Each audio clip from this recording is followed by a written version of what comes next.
Anakin was born as the sole child to his mother Shmi and grew up by himself as a slave. Their bond was as strong as diamonds, and he loved his mother extremely. But how would Anakin's upbringing change if he had brothers and sisters, others in the family, whom he would love with his whole heart? So what if Anakin had brothers and sisters? Let's start the story on Tatooine. In the Skywalker family, there are 5 of them. Shmi, Anakin's mother. His older sister Kayla is 10 years older. His older brother Jason is 7 years older. And his younger sister Arya is 2 years younger. Kayla, Jason, and Arya are all the children of Shmi's husband Jarek. However, Jarek passed away from a mining accident 2 years ago, only months after they arrived on Tatooine.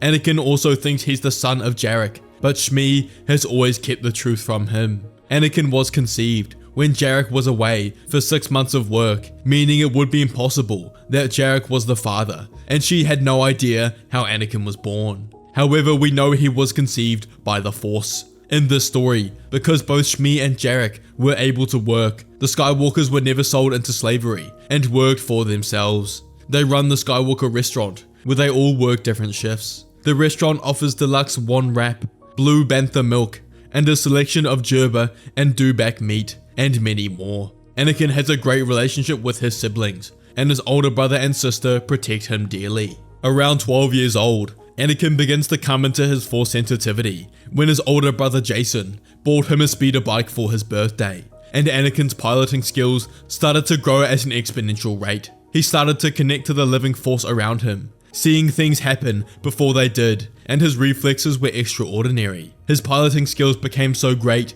that he starts winning local speeder races against pilots over 10 years older than him, and has ambitions to join the Tatooine pod race. He starts crowdfunding, using what little credits he's earned from his speeder races to help buy the parts, and alongside Jason, they build Anakin's first pod racer. They enter him into the pod race, and he doesn't do so well initially, placing close to the back of the leaderboard, but his Force powers were growing, even if he didn't know it. However, Jason starts to become curious. He's felt for a while now that Anakin doesn't seem to view the world in the normal way, that he's connected to his surroundings in a way he cannot imagine, and he feels there's more to Anakin's talent than it seems. He spends an afternoon in the local Mos Espa library, looking for anything related to the power he feels Anakin possesses. He spends hours reading, until he comes across a description of the Force. He knew of the Jedi, everyone in the galaxy did, but he didn't know about the Force that they drew their power from. However, what he reads about the Force lines up exactly with the power he sees Anakin using, focusing his mind and determination to achieve power. Jason arrives home whilst Anakin is still away at pod racing training, and discusses what he's learnt about the Force with Shmi, Kayla, and Arya, and they decide it's best to talk about this with Anakin when he arrives home. They do this, and sit Anakin down at the dinner table, and Jason asks Anakin certain questions about the Force, about his reflexes, whether he feels connected to the life around them. Anakin answers all of his questions honestly, and agrees with what he's saying, that he's always felt connected very deeply to all of his surroundings, and Jason concludes to his family that Anakin must be Force sensitive and have the powers of the Jedi. This revelation surprised his entire family, and they discussed what to do next. Jason tells them that Anakin's Force sensitivity is the reason he's so good at pod racing, but that he's also read if someone who's Force sensitive doesn't learn to control their Force sensitivity, then they're open to the darkness that comes with it. Arya speaks up, saying they cannot let this happen to Anakin, and Kayla agrees, saying that they must help Anakin control his powers. Shmi tells them all they will do whatever they can to facilitate this. They agree to pull their funds together and find a way to facilitate Anakin's training in the Force. Jason finds an old basic Jedi training book from over 1,000 years ago and begins going through it with Anakin. The book details how the Force is all around us, an infinite web binding all life. To harness its power, one must first understand that the Force is not to be dominated, but flowed through. Jason talked Anakin through it, telling him to close his eyes and breathe deeply, to feel the energy that connects every living being, letting the Force move through him like a gentle current, to not force it, but to be still and listen. Through this, Anakin learned to use the Force as the traditional Jedi intended, instead of the dogmatic political Jedi of the current era. They also spend their time going through history books that describe the past achievements of both Jedi and Sith. Anakin's connection to the Force was so natural that he could learn about the Force simply from reading these history books and attempting the powers that he reads about. Anakin would train in his spare time, outside of pod racing, for years with the help of his siblings. Eventually his connection to the Force became so strong that he won every pod race on Tatooine and could financially support his family by himself, and they no longer had to run the Skywalker restaurant. However, the Force teachings that Anakin was learning were not specific. Some were rooted in the dark side, and others in the light. He was getting a mix of both, and wasn't following solely Jedi or Sith ideals. He was someone acting like a Jedi of old, practicing balance in the Force, and acted without a kyber crystal or lightsaber. Anakin's training goes on for years when he reaches 16, and during this time, he and his family only grew closer. He spent time training with each of them individually, and they were each a rock that grounded Anakin and motivated him to grow in his power. He could use the Force at will, becoming extremely proficient at telekinesis, Force mind trick, Force stealth, and even healing. He continued to race in the Tatooine pod races, and by now won every single one. However, Anakin's victory in the pod races started to garner the attention of Jabba the Hutt, who summoned Anakin and his family in front of him. He tells Anakin that he wants him to become his agent and participate in pod races all around the galaxy for him. Anakin and his family have no choice but to accept in the moment. However, when they discuss as a family later on, Anakin reveals his true opinion. No one in the family likes Jabba the Hutt, as he is the one who allows slavery and crime to run rampant on their world. And the last thing Anakin is going to do is make him money. Anakin decides that with his power, he can lead a resistance movement against the Hutts and attempt to drive him off-world. That it's time Anakin uses his power to benefit the innocent people on his planet. They continue discussing this for hours, who they'll recruit, and decide they'll use the funds earned from the pod racing to do this. Anakin begins to act as a sort of vigilante, and starts out by carrying out smaller missions by himself with the use of his powers, interrupting spies' transports, taking food from the wealthy, and giving it to the slaves of his world. News of Anakin's actions begin to spread, and Jabba has no choice but to increase his police force against Mos Espa. But Jabba's defense force is corrupt, and Jason has already bought a few of their loyalty to get them on their side, to get all of the possible insider information. Anakin becomes a sort of hero amongst the slaves and poor people of Tatooine, the mysterious figure that has started fighting for them against the oppressive power of the Hutts. Slowly their task force grows as people empathize and decide to join their cause because they can see the good Anakin is doing. Jason and Kayla coordinate the missions and task forces and have started to drive crime off Tatooine as outside businesses don't want to deal with their rebellion. But everything changes on one mission when Anakin interrupts an alien trafficking ring, stopping the importation of new slaves to Tatooine. He planned this out with his family, and they decide that after months of working in the shadows, that it's time to reform the entirety of Mos Espa and Mos Eisley, taking back Tatooine from the Hutts and freeing the slaves. After Anakin disrupts the trafficking ring, he sends out a message, which is broadcast all across Tatooine, detailing that the time for the Hutts' control is over, that it's time for the slaves to take back Tatooine from the masters and take freedom for themselves. This was extremely motivating, and Anakin's speech resonated with everyone across the planet. That night became known as the Night of 1,000 Fires, as the slaves of Tatooine, who outnumber the permanent residents of Tatooine, successfully rise up, take back their own freedom, and overthrow the slave masters. The slaves take over half of the major cities for themselves, and force the masters out of their homes to other areas of Tatooine. Anakin and his family take over the control of Tatooine temporarily, and form a council of local community leaders to maintain order until a democratic election can be held. An event like this is the first of its kind to occur in the Outer Rim, and Anakin's rebellion causes sparks of resistance to begin brewing on neighboring planets. The people of Tatooine look up to him, the 16-year-old boy with the powers of a god, and majority of the people followed him and his family's orders with absolute conviction. For months, Anakin's family and the council start reforming Tatooine and begin the formation of local governments. Shmi became the Minister of Alien Rights, Kayla the Social Minister, and Jason the Finance Minister, and Arya is too young for any title.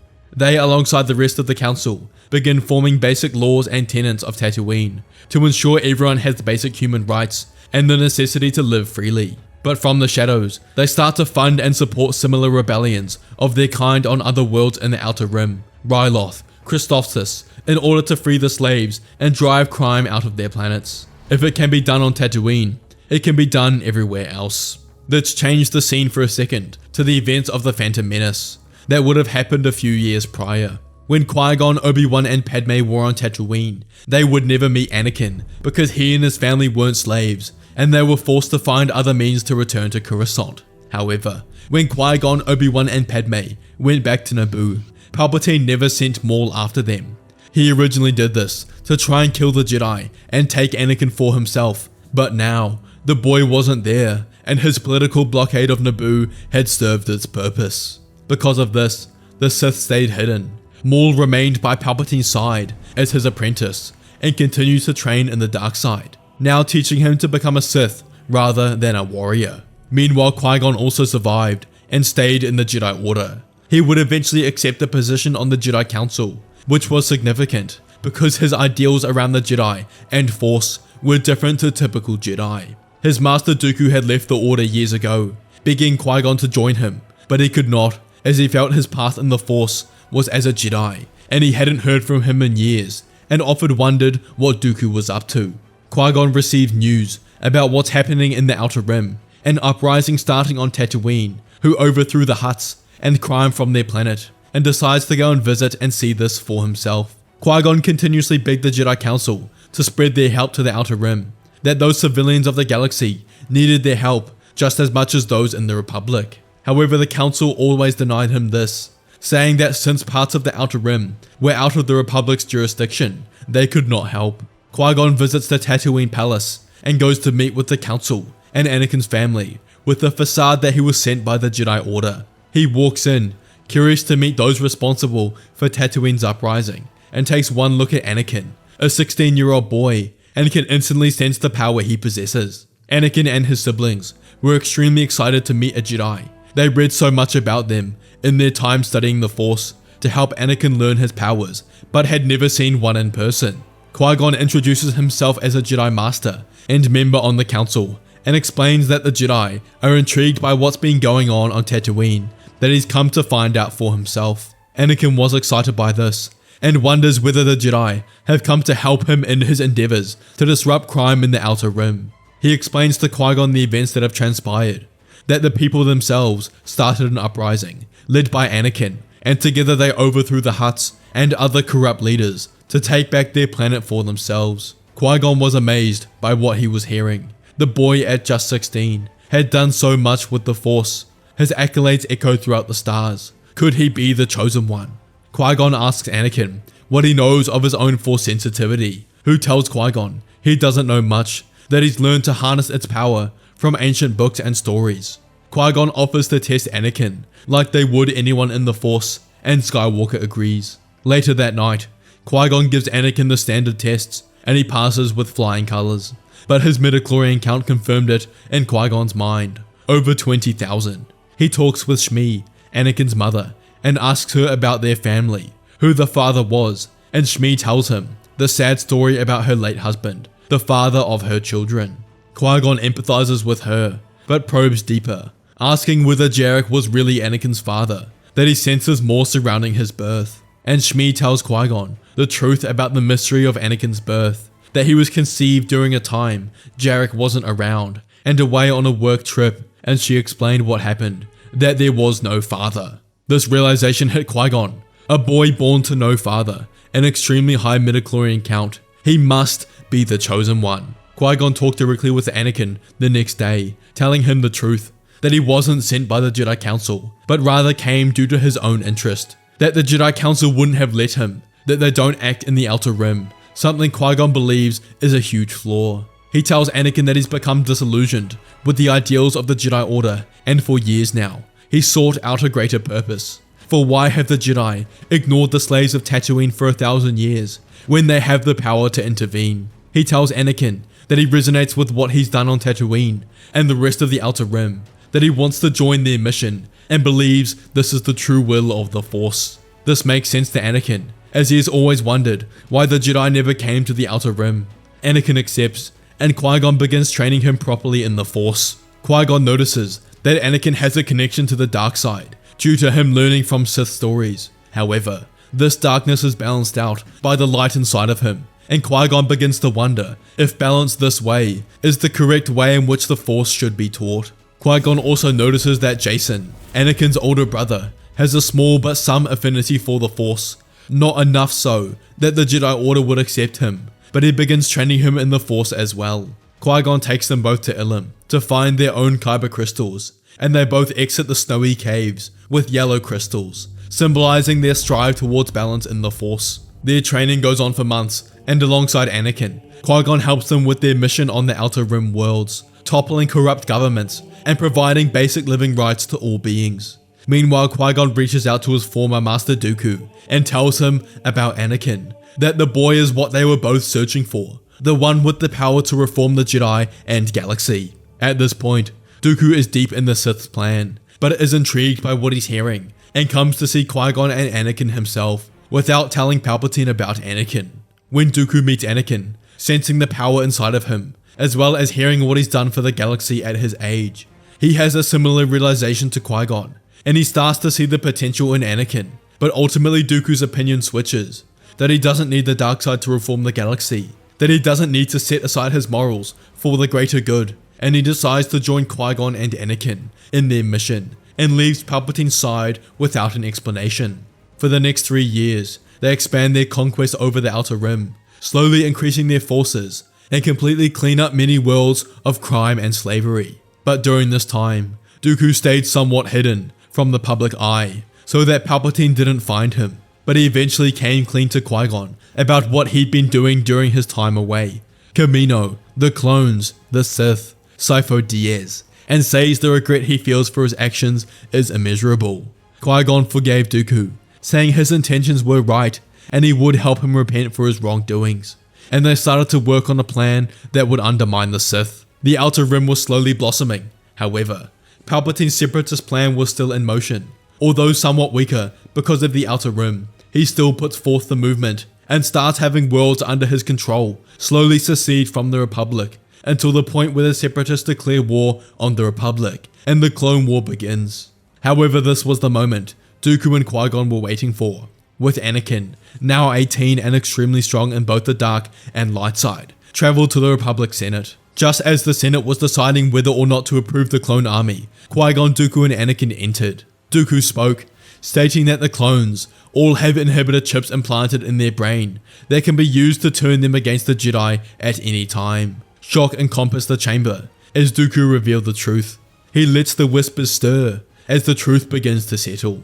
He then turns his gaze towards Palpatine, who matches it with a fiery stare, as Dooku continues, stating that the Chancellor Palpatine is behind both the Clone War and inhibitor chips because he's a Sith Lord, attempting to use the chaos of the upcoming war to create his own galactic empire, and he only knows this because he's worked with him directly. The shock from this statement was more than before, as the chamber burst into outrage, some calling for Palpatine's arrest and others for Dooku's immediate removal from the chamber.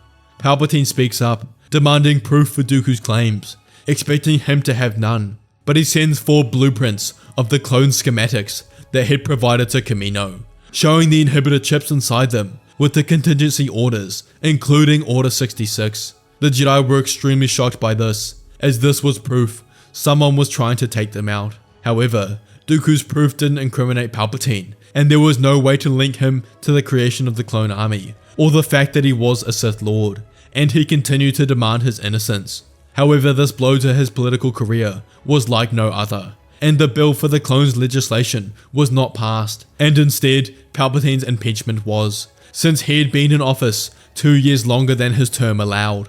Palpatine left quietly, continuously proclaiming his innocence, and the Jedi had no means to attack or arrest him due to the lack of proof. However, during the entire affair, Palpatine noticed the boy standing with Qui-Gon and Dooku.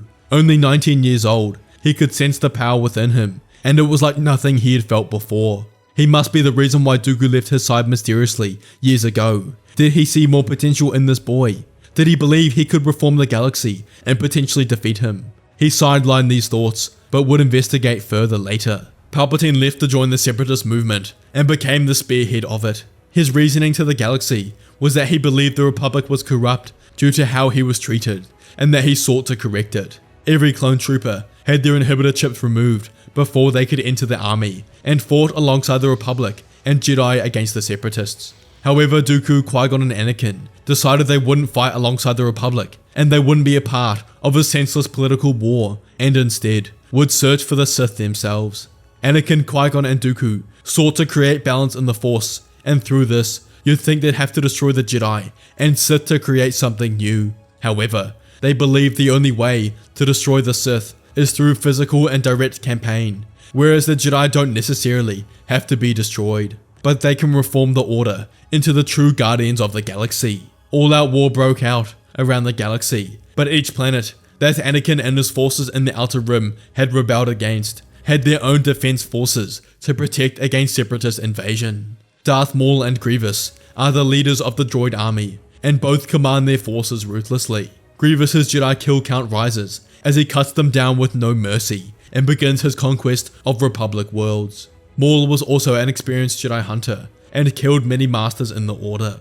In this timeline, Maul had been training for an extra 10 years, and his power far exceeded what it was in the original timeline. Although powerful, both Grievous and Maul avoided coming into contact with Qui-Gon, Dooku and Anakin, as they knew they collectively had the power to defeat them.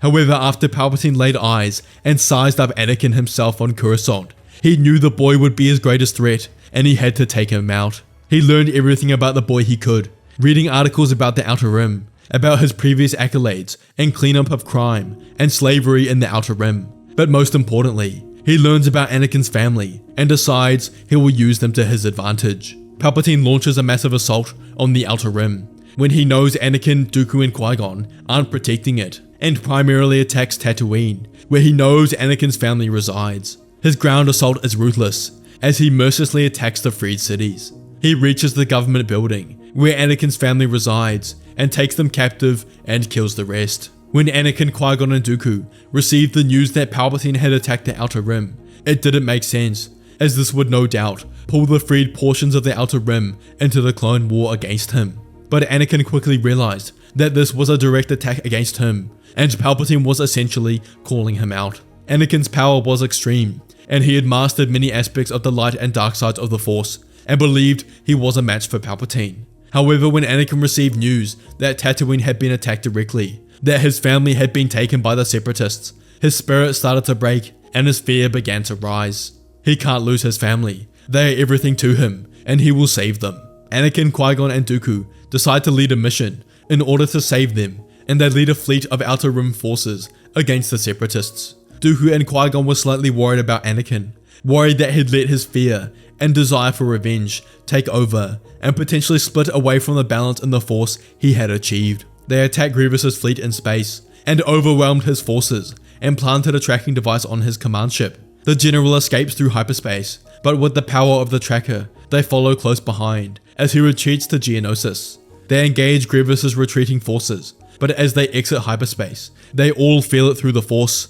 Palpatine and Maul are on the planet's surface below, and Anakin felt it a step further as he can sense his family hidden away on the surface. They take their forces to the surface quickly and begin attacking the droid forces. In the distance, Anakin can see the central Geonosian stronghold, and they begin making their way towards it. Anakin, Qui-Gon and Dooku are carving through the droids as they approach the stronghold, but from the entrance, Maul and Grievous exit and start walking towards them. Anakin, Dooku and Qui-Gon know they can defeat them both together, but this is the distraction Anakin needed. He believes in Dooku and Qui-Gon and leaves them to face the enemy and travels into the stronghold where he can sense his family is being held. He enters the dark and gloomy halls until he breaks through the center chamber, and the sight before him fills Anakin with fear. He sees his younger sister, Arya, now almost a fully grown adult, tied to a chair, but behind her walks Palpatine with a vicious smirk on his face. He presses a button on his desk, and the walls either side of them disappear to reveal cold metal cell walls housing Anakin's mother Shmi and his other two siblings, Kayla and Jason.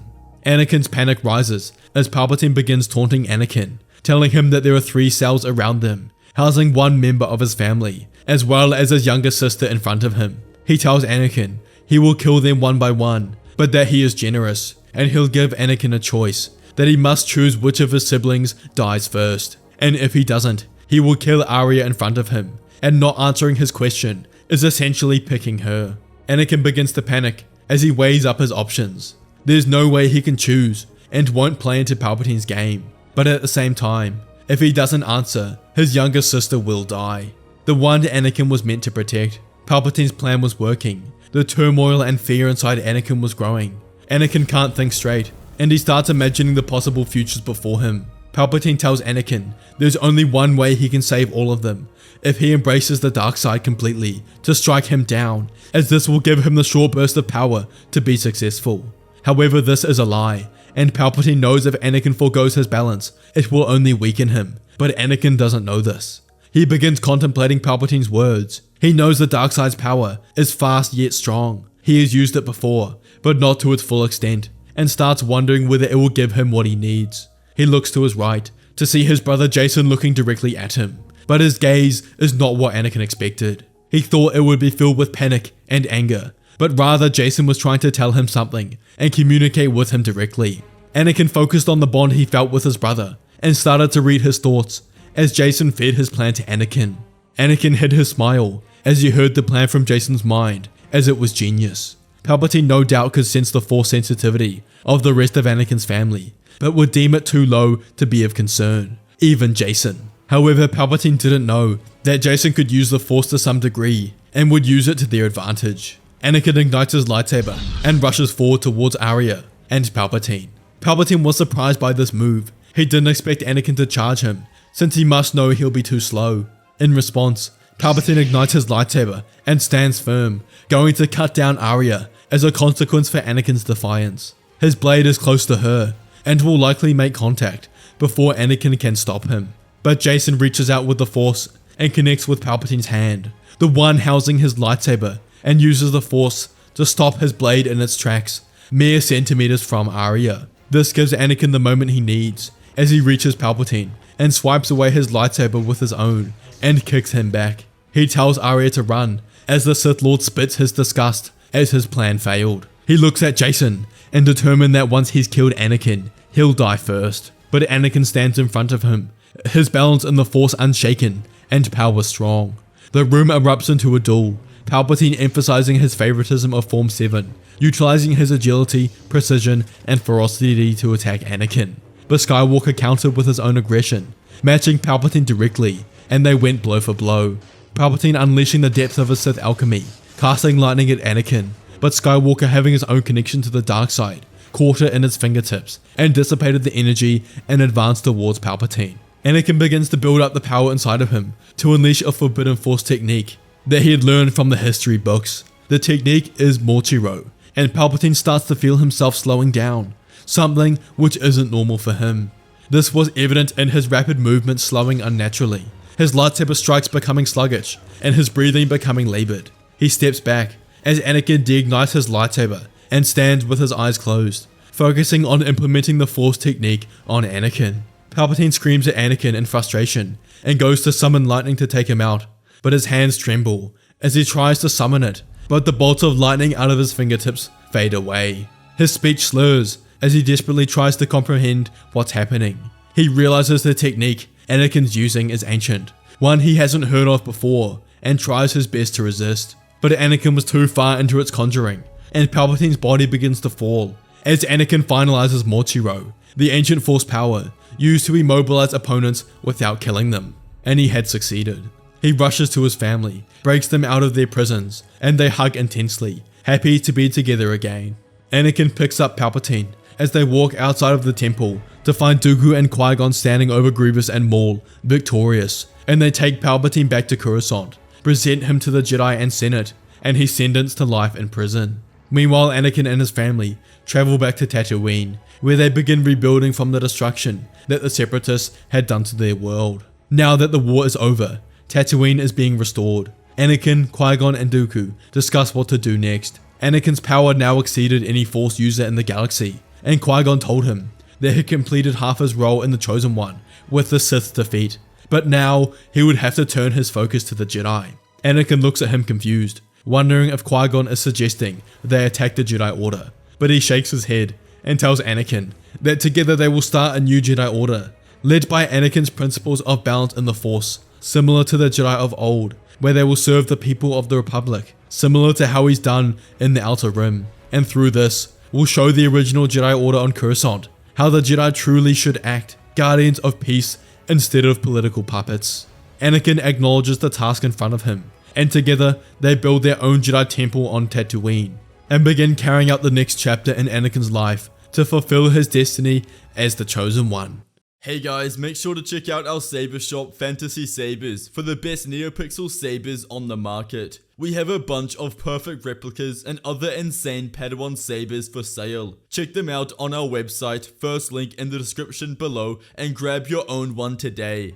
If you enjoyed this video, make sure to watch What If Vader Adopted a Son and What If Darth Vader Was a Clone of Anakin Skywalker. Please let me know what you thought of the video in the comments, and make sure to like and subscribe. Also check out Fantasy Sabers for the coolest replica sabers and other unique Padawan saber designs for the best NeoPixel saber price. Thanks for watching, and may the Force be with you.